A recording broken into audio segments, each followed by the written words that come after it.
In this video, we are going to look at a smartphone that many consider to be the king of smartphones when it comes to photography. This is the Huawei P30 Pro.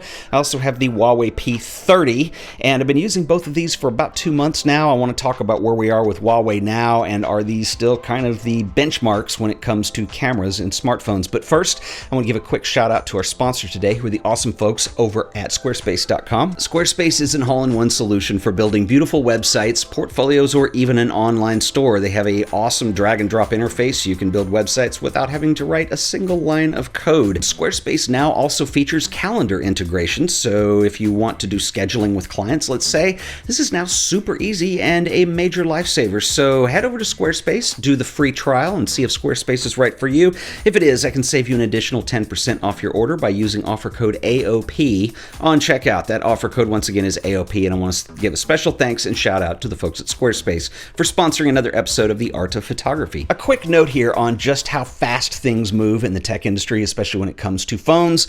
The Huawei P30 Pro, P30, these were released in March of this year. These phones are 8 months old. A lot has happened in 8 months. If you've looked at the news at all in the last couple months, you probably have noticed that there is a lot going on with Huawei as a company. Huawei is based in China, and there's kind of this ongoing situation with the US that has never been really resolved, where US companies are blacklisted from doing business with Huawei over security concerns, so on and so forth. The big sticking point here is the OS, and this is Android, which is developed by Google. And so Google cannot do business with Huawei. Huawei have to build their own OS. So up to this point, Huawei have used Android, and they have what they call EMUI, which is their interface that's built on top of Android as a layer. And of all the Android phones that I've used, it's very elegant. It's the most iPhone-like of the whole batch. It's a very un-Android experience.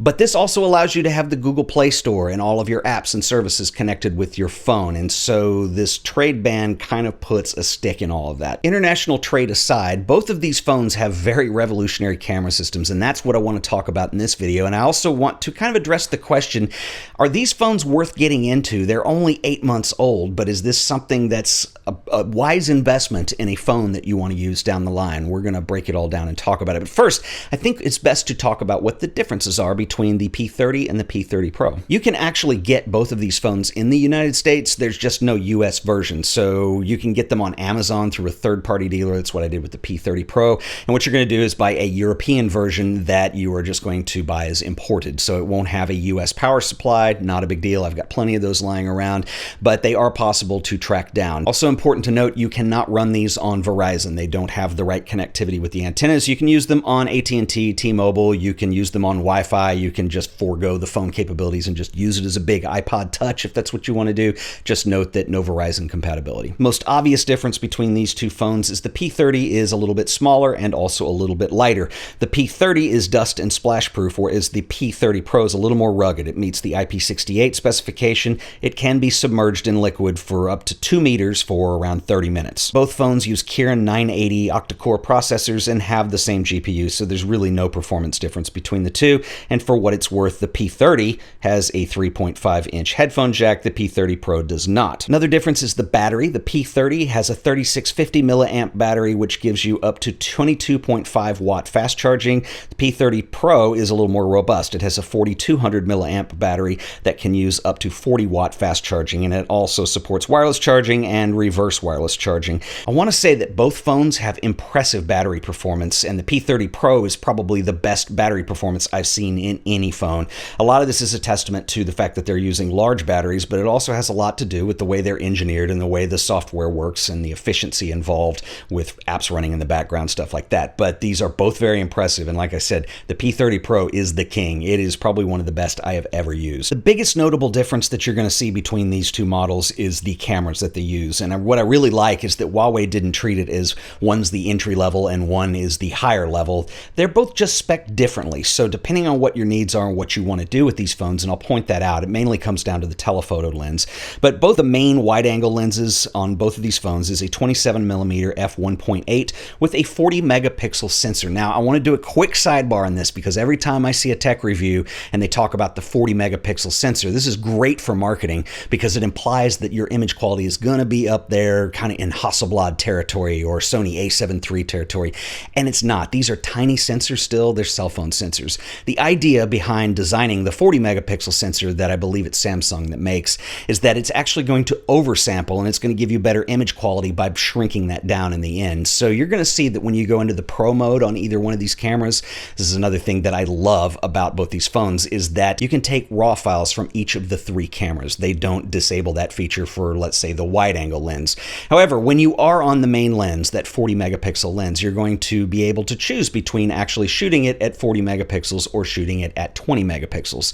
You can pixel peep all you want, but that's what it was designed to do, is oversample. Now, you can shoot a 40 megapixel image, just don't expect it to be in the territory of a large frame sensor like medium format or even full frame. The ultra wide cameras on both of these phones are slightly different. The P30 features a 17mm equivalent f2.2 with a 16 megapixel sensor, whereas the P30 Pro gives you slightly higher image quality. It's a 16mm f2.2 equivalent with a 20 megapixel sensor.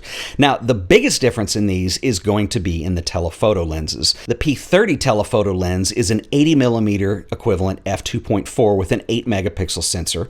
The P30 Pro gives you a 125mm f3.4 periscope lens at 8 megapixels. So I want to explain what the periscope lens is, because first of all, if you consider like the iPhone and where the iPhone 11 and where its quote-unquote telephoto or portrait lens is, it's usually about a 50mm equivalent. The one in the P30 is an 80, which is a much better portrait focal length, and then the one in the P30 Pro is a 125mm equivalent. This is very unconventional to have a lens this long in a phone, and the way they achieve this in the design is quite unusual too. So the lens itself is too long to just put in the phone like you see with the other 2 lenses. So what they did is they put it sideways into the phone, and they call it a periscope because it actually uses a little mirror to reflect at a 45-degree angle and bring the light into the lens that way. And so it's a really unconventional design. I think it's really awesome.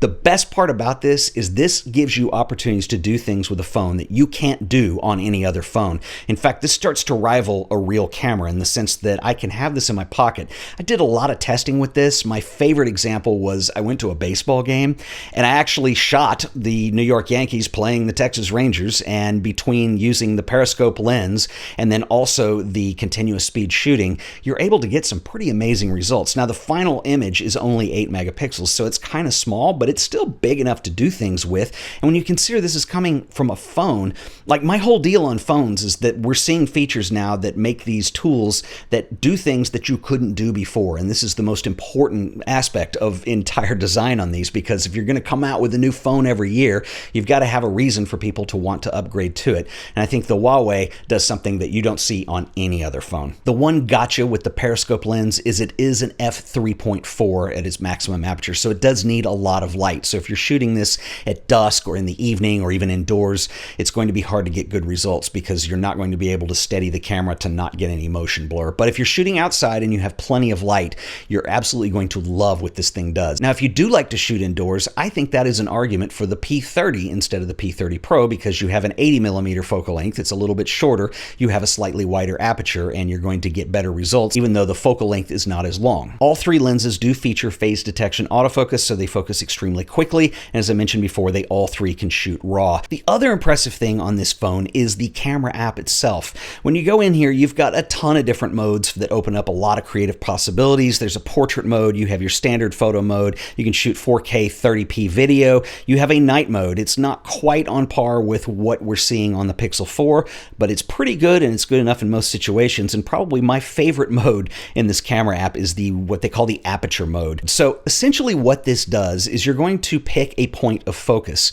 This allows you to, in post, after you've made the image, control how wide you want the aperture to be. So basically what it's doing is it's applying a blur filter to the image, and it's doing it with a gradual fall off, so it looks very natural, like an f.95 lens, if that's what you want it to be. Now, this is a little bit finicky, and then I've noticed that in some situations it just doesn't work. For instance, with glass, it doesn't know what to do with that, and typically you get weird, it just looks like bad Photoshop. But when you do get this to work right, it looks like nothing else. And again, this opens up possibilities to a look that you couldn't get on a phone without a lot of time spent editing at the very minimum. But it's a really cool addition to this. I've had an absolute blast getting images on both of these phones over the last couple months, and it's been really interesting to compare them with some of the more mainstream phones in the US, like the Google Pixel 4 or even the iPhone 11. Now, having said that though, at Huawei, it's amazing to see where they pushed the limit on what you can do with the camera. The other interesting interesting thing that I was really impressed with, as I mentioned, is the software that's involved. The camera app is incredible. The editing capabilities, what you can do in camera, there are a lot of possibilities, and they really do push the bar up higher than what you're seeing with the US counterparts. In fact, they make the US companies look a lot more conservative in their approach to things. It's just a very different way of getting photography on a smartphone. Then there's the bigger question, which is trade issues moving forward with Google, and would I recommend either one of these as a phone? First way I would answer this is for you to consider, how long do you keep a phone? Some people upgrade their phones every year. Some people will go every 2 years. I pushed it as much as 4 or 5 before, and then your phone really starts getting old and it's definitely time to upgrade. So I think with something like a phone, there definitely is a lifespan of how long you're actually going to use it. That being said, neither one of these phones are even a year old. They're 8 months old. They came out in March. And so at this point, you're not going to see any updates as far as Google's concerned. So in other words, we're not going to get Android 10 on these phones. The EMUI that's on top of this, I don't know what Huawei's priority will be, if they will continue to support security updates with that. I imagine they would. I just don't know. The other possibility is that they won't put any effort into the EMUI anymore. They're going to be working on their own operating system. Which brings me to another point. When it comes to the operating system on phones, I have no doubt that Huawei has the money and the funds and the power to throw into it to build an amazing OS. The problem is you won't have access to Google services on there anymore. So this means no Play Store. This means apps that are developed and released through the Play Store, they will not be available on the Huawei phones. And so we've seen the Mate 30, the Mate 30 Pro come out. There are already rumors that there will be a P40 and P40 Pro coming out. I really think that the P30 is the king of camera phones, and it's the last one that's going to make any sense to use if you want to put any other apps on these things. So here's the deal, and let's be honest, these are both flagship phones, therefore they cost flagship prices. They are not super cheap. You could probably wait a little while to save a little bit of money, but I think that if you want the phone that is probably the most cutting edge in terms of giving you the ability to do something you can't do on any other phone and do it really well, I think the P30 and P30 Pro are outstanding. So if you're okay with that, if you're okay with some of the security concerns that have been in the news and you feel comfortable with that, I think these are probably worth getting at this point, whereas the future phones that we're going to see from Huawei probably aren't. And that's unfortunate, because one of the exciting things about the tech industry, particularly when it comes to phones and the leaps and bounds that we're seeing and what you can do with photography and cameras and these things,